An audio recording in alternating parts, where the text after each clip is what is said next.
Yo tout le monde, j'espère que vous allez bien, c'est Inspecteur Pixel. Aujourd'hui, grande histoire d'horreur sur de l'urbex. Donc, Ryan a 21 ans et vit à Manchester avec ses deux meilleurs potes, Chloé et Ben. Depuis des années, il est obsédé par l'urbex.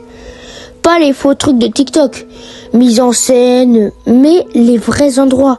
Les usines abandonnées, les tunnels abandonnés, les écoles fermées, les bâtiments laissés à pourrir pendant des décennies. Bref, Ryan filmait tout avec sa caméra pour poster des vidéos en ligne. Il n'était pas énorme sur internet, mais il avait une petite communauté qui suivait chacun de ses explorations. Un soir, un abonné lui envoie un message privé. Juste une adresse, et une phrase. Personne ne reste plus de 25 minutes là-dedans. Es-tu prêt à relever le défi?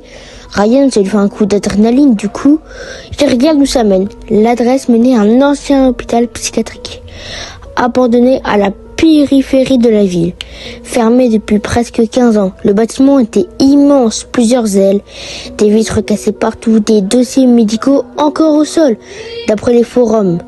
Évidemment, ça leur donne envie immédiatement. Le samedi suivant, ils y partent vers 23h.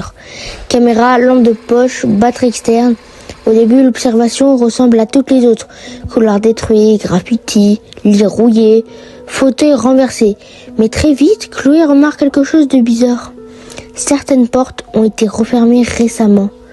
Pas juste poussées, verrouillées. Et surtout, il commence à voir des traces de présence humaine. Des bouteilles d'eau, des mégots encore frais et des couvertures et de la nourriture qui n'a pas pourri. Ben murmure, il y a des squatteurs ici. Ryan propose de partir. Mais avant qu'il fasse demi-tour, ils entendent des voix, plusieurs hommes. Quelqu'un part au rez-de-chaussée. Les trois éteignent immédiatement leur lampe de poche. Silence total. Puis des pas lents, très lents, comme des gens qui cherchent.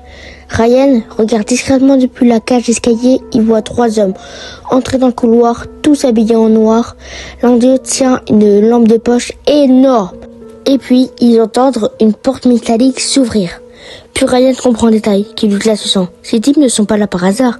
Ils foulent les pièces méthodiquement, comme s'ils cherchaient quelqu'un. Chloé souffle. Faut se casser maintenant. Ils descendent discrètement à un autre escalier et réussissent à sortir par une porte de derrière. Ils courent jusqu'à la voiture sans s'arrêter. Et pendant quelques minutes, tout le monde rigole nerveusement. Vous voyez pas le rire que vous savez que vous êtes très clairement dans la merde. Puis Ben regarde dans le rétro. Une voiture noire vient de sortir du parking de l'hôpital derrière eux. Et elle les suit pendant tout le trajet, même quand Ryan prend des détours absurdes, même quand il change de route 3 fois, la voiture reste derrière. Phare éteint à environ 50 mètres. Finalement, Ryan grille un feu rouge et réussit à les semer. Ils rentrent chez eux vers 3h du matin, complètement stressés.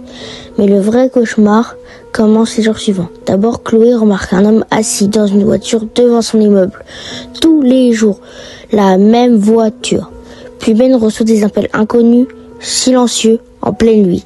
Ryan, lui, découvre quelque chose de pire. Quelqu'un est rentré chez lui. Rien n'a été volé, mais sa caméra d'urbex a disparu. Seulement la caméra, alors qu'il avait quand même une PS5, quoi.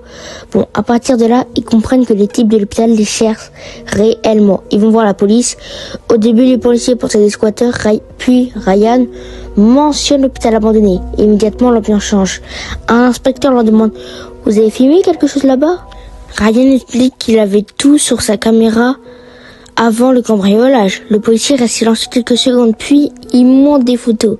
Les trois hommes de l'hôpital, déjà connus. Énorme casier judiciaire, enlèvement, trafic d'armes, violence aggravée, séquestration, tentative d'homicide. Et l'un d'entre eux venait même de sortir de prison. Et surtout, la police soupçonne leur groupe d'utiliser l'hôpital abandonné pour organiser des réunions criminelles loin des regards. Ryan comprend alors pourquoi ils ont été suivis.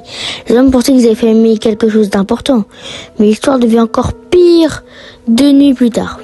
Vers 1h du matin, quelqu'un tente d'entrer dans le maison de Ryan, pas discrètement. La porte arrière est frappée violemment. Puis une fenêtre explose. Ryan, Chloé et Ben étaient réunis chez Ryan ce jour-là. Ils entendent plusieurs hommes entrer. Ryan appelle immédiatement la police pendant que Ben pousse une armoire contre la porte du salon. Ils entendent des phrases. Prenez le téléphone aussi. Pas des voleurs, des types venus le faire taire. Les policiers arrivent finalement après quelques minutes. Mais les hommes réussissent à s'enfuir avant. L'enquête à partir de là a vraiment commencé. Grâce aux caméras de voisinage et aux appels téléphoniques, la police a fini par arrêter tout le groupe une semaine plus tard dans un entrepôt abandonné. Et la raison réelle pour laquelle ils veulent retrouver Ryan et ses amis était simple. Pendant l'urbex, la caméra avait accidentellement filmé l'un des hommes en train de tabasser un autre type dans l'aile de l'hôpital. Une vidéo qui pouvait tous les envoyer en prison. Le pire, c'est que Ryan ne l'avait même pas remarqué. La séquence était restée au fond de la carte mémoire. Et quand la police a finalement récupéré la caméra, on voyait clairement quelque chose de flou dans un couloir, un homme au sol qui se suppliait de laisser partir. Bref les gars, c'est Inspecteur Pixel. Merci d'avoir regardé cette petite vidéo. Ça me fait plaisir, des longues histoires d'horreur comme ça. Je pense que je peux en faire de plus en plus. Mais bon, bref, je sais pas quand la vidéo va sortir. Allez, ciao! Abonne-toi!